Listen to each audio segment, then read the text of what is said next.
এখন এটা কিভাবে লিখবা একটু বুঝো।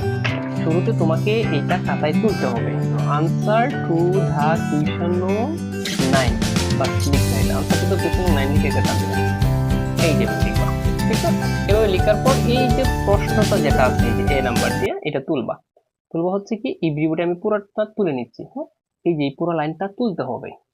তাহলে দেখো আমি পুরোটা তুললাম, তোমরা কিন্তু কালারিং পেন দিয়ে লিখবা না, ঠিক আছে, কালো কলম দিয়ে লিখতে হবে তোমাদেরকে। Everybody believes this task. তারপর নিচে আমরা এদিকে আমরা কি প্রশ্নবোধক চিহ্ন দিলাম। দেখো একটা জিনিস ভুল করলে হবে না, প্রশ্নবোধক চিহ্ন দিতে হবে, অর্থাৎ পাঁচটাই তোমাকে তুলতে হবে, তারপর এখানে উত্তরটা লিখতে হবে। তাহলে এটার উত্তর কি? এটার উত্তর হচ্ছে এভরিবডি থাকলে, এই যে এভরিবডি থাকলে, এভরিবডি থাকলে শেষে দিয়ে লিখবা, PHEY দিয়ে। তারপর এখানে বিলিভস আছে, এস আছে, এখন দের সাথে ডাজ যায় না, এখানে যাবে ডু, তাহলে উত্তর হচ্ছে ডোন্ট দে। ডোন্ট দে, এটার উত্তর হচ্ছে ডোন্ট দে। এভাবে সেটার উত্তর কি হবে আমি একটু এখানে লিখে দেব। কি আছে? Let us. এখানে কি আছে? লেট আস, মানে লেটস যেটা বলে যে লেট আস, অথবা এটাকে সংক্ষিপ্ত ভাবে বলে লেটস। বাক্যের শুরুতে যদি তুমি এই দুইটা শব্দ পাও তাহলে লিখবা shall we, S H A double L, shall we, shall we. এখন আমি